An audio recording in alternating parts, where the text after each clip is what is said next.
আসসালামু আলাইকুম। আজকে তোমাদের সাথে শেয়ার করব কিভাবে আমি বাসায় একদম সিম্পল ওয়েতে নবাবী শামে রান্না করি।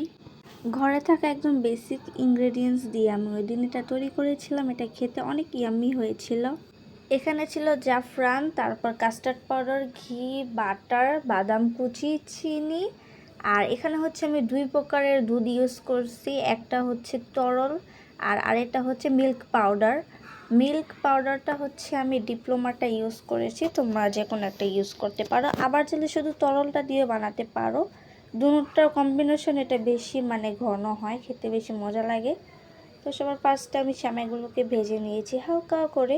তোমরা চাইলে একটু কালারও ইউজ করতে পারো, আমি একদম ন্যাচারাল করেছি। আর এখানে হচ্ছে দুধটা জাল দিয়ে ওটার মধ্যে আমি একটু জাফরান দিয়ে দিলাম। তারপর আরেকটা বাটির মধ্যে হচ্ছে আমি একটুখানি দুধ নিয়েছি, তারপর কাস্টার্ড পাউডার, তারপর হচ্ছে একটু মিল্ক পাউডার, সব কিছু একসাথে মিশিয়ে নিলাম। আর তার আগে আমি আবার একটুখানি বাদাম কুচিগুলোকে একটু ভেজে নিয়েছি ঘি দিয়ে। তারপর আমি প্যানের মধ্যে সব কিছু একে একে দিয়ে দিলাম, দিয়ে অনবরত এটাকে নাড়তে হবে, তা না হলে এটা জমে যাবে, এক সাইডে মিশবে আর এক সাইডে মিশবে না, এরকম হবে। তারপর এটা হচ্ছে ডিপেন্ড করে যার যার মনের মতো করে সাজিয়ে নিব। এখানে হচ্ছে আমি 3টা লেয়ারে এটাকে সাজিয়ে নিয়েছি।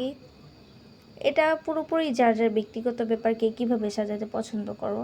আর হচ্ছে আমি চিনিটা খুবই কম দিয়েছি, কারণ আমি বেশি মিষ্টি পছন্দ করি না। তারপর শেষে উপরে বাদাম আর জাফরান দিয়ে এটাকে ডেকোরেশন করে নিলাম। এটা খেতে অনেক ইয়ামি হয়েছিল, তোমরা একবার হলো এটা ট্রাই করবা। ট্রাই করে আমাকে জানাতে পারো কেমন হয়েছে। আর কি দেখতে চাও বা কী টাইপ আরও রেসিপি লাগবে আমাকে কমেন্ট করে জানাতে পারো। সবাই ভালো থাকবা, সুস্থ থাকবা, আমার জন্য দোয়া করবা। আল্লাহ হাফেজ।